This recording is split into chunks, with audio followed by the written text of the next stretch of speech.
प्रेम प्रभु का बरस रहा है, पी ले अमृत प्यासे। सातों तीर्थ तेरे अंदर, बाहर किसे तरह से। कण कण में हरी, क्षण क्षण में हरी, मुस्कानों में असुवन में हरी। मन की आंखें तूने खोली तो ही दर्शन पाएगा। मन की आंखें तूने खोली तो ही दर्शन पाएगा। पता नहीं किस रूप में आकर नारायण मिल जाएगा। पता नहीं किस रूप में आकर नारायण मिल जाएगा। नेकी व्यर्थ नहीं जाती, हर लेखा जोखा रखते हैं।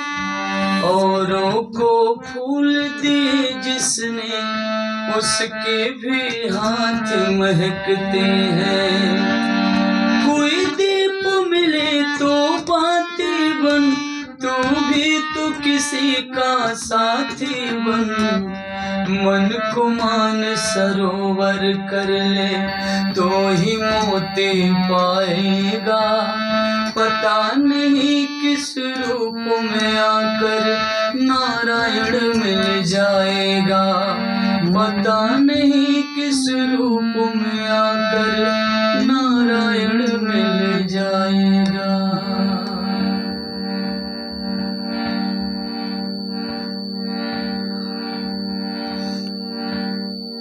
चलिए, मैं आप लोगों को विष्णु भगवान के विभिन्न अवतारों का वर्णन करूंगा और आप सभी के बीच में प्यारा सा विष्णु भगवान के 4 बालक के रूप में हुए जन्मों का मैं विस्तार रूप से आपको कथा सुनाता हूं। और उन 4 बालकों के द्वारा ही सृष्टि में ज्ञान और वैराग्य के कार्यों को आगे बढ़ाने के लिए विष्णु भगवान ने अवतार लिया था। गीता में और अन्य पुराणों में भी लिखा हुआ है, हिंदू धर्म के अनुसार जब जब धर्म की हानि हुई और अधर्म की वृद्धि होती है, तब भगवान विष्णु पृथ्वी पर अवतार लेकर संतुलन स्थापित करते हैं। तो यदा यदा ही धर्मस्य ग्लानिर्भवति भारत, जब जब धर्म की हानि होती है तब तब मैं अवतार लेता हूँ। और उस अवतार में विष्णु भगवान ने सृष्टि की रचना के लिए ब्रह्मा जी को आदेश दिया कि हे ब्रह्मन, आप जो है सृष्टि के उद्धार के लिए, विस्तार के लिए सृष्टि की रचना करिए। सृष्टि के प्रारंभ में जब भगवान विष्णु ने ब्रह्मा को उत्पन्न किया, तब ब्रह्मा को आदेश दिया, हे ब्राह्मण, संतति उत्पन्न करो ताकि सृष्टि का विस्तार हो। ब्रह्मा जी ने सृष्टि के विस्तार के लिए सबसे पहले अपने मन से 4 कुमारों को उत्पन्न किया, जिनका नाम था सनक, सनंदन, सनातन और सनत कुमार। ये 4 बालक रूप में ही रह गए, क्योंकि उन्होंने शैशवा अवस्था से आगे बढ़ने का निर्णय नहीं लिया। वे जब इस प्रक्रिया को अपनाए, तब विष्णु भगवान के अनुसार ब्रह्मा जी को बहुत ही ज़्यादा गुस्सा आया, क्रोधित हुए कि मैंने इनको जन्म दिया संसार की जो है सृष्टि को रचने के लिए, लेकिन ये तो शैशवा अवस्था में ही रह गए, तो फिर सृष्टि का विस्तार कैसे होगा। थोड़ी देर बाद उनको ध्यान आया कि अगर ज्ञान और वैराग्य दुनिया में नहीं रहेगा, सृष्टि पे नहीं रहेगा, तो कैसे मनुष्य इस कर्म को जानेगा। फिर वो शांत हुए और मैं आपको सनत कुमार के चारों अवतारों को लेके एक कथा सुनाता हूँ, जिनके द्वारा रावण और कुंभकर्ण का जन्म हुआ। तो मैं कथा का शुरुआत करता हूँ।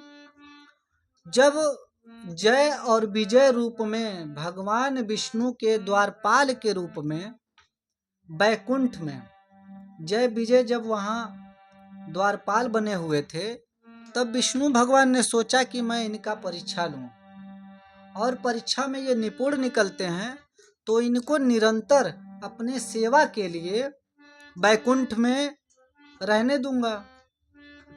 उनके विचार में आया। फिर वे ऐसी लीला रचे कि उसी समय सनत कुमार चारों भाई जो है वो बालक ही थे, बालक के रूप में उनके द्वार पे आए और बैकुंठ में भगवान विष्णु से मिलने के लिए जय विजय से पूछने लगे कि मुझे भगवान विष्णु से मिलना है, मुझे अंदर जाने दीजिए।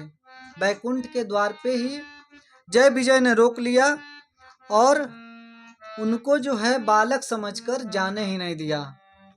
जब बालक समझकर उन्होंने जाने नहीं दिया, तब सनत कुमार के चारों भाइयों को क्रोध आया और उन्होंने क्रोध से ही जय और विजय को श्राप दिया कि आज मैं ये श्राप देता हूँ कि बैकुंठ में जिस भगवान से मिलने के लिए आप परमिशन नहीं दे रहे हो, मिलने की अनुमति नहीं दे रहे हो, मिलने से रोक रहे हो, आप उन्हीं भगवान के, उन्हीं प्रभु के आप शत्रु बन के मृत्यु लोक में जन्म लोगे।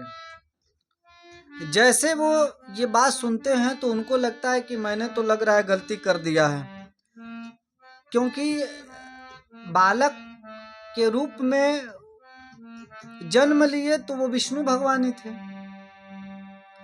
थोड़ी देर बाद विष्णु भगवान प्रकट होते हैं और विष्णु भगवान कहते हैं कि प्रभु ब्राह्मण, आप इनको कुछ इस श्राप का उपाय बताइए जिससे इनका कल्याण हो सके। तो बालक कहते हैं कि प्रभु, या तो ये 3 जन्म में आपके शत्रु बने, या 7 जन्म भक्त बनने के बाद ये वापस बैकुंठ आए।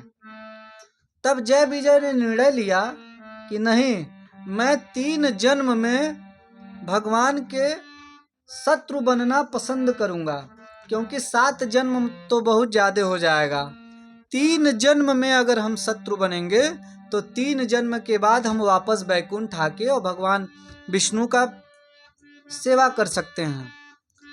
तब जाके उनका 3 अवतार हुआ, जिनको शायद आप सभी लोग जानते होंगे। पहला अवतार हुआ उनका हिरण्यकश्यप और हिरण्याक्ष के रूप में। दूसरा अवतार हुआ रावण और कुंभकर्ण के रूप में। और तीसरा अवतार हुआ शिशुपाल और दंत वक्र के रूप में। इस प्रकार वो भगवान विष्णु के जो है शत्रु बने। बाकी की कथा अगले दिन मैं सुनाता हूँ।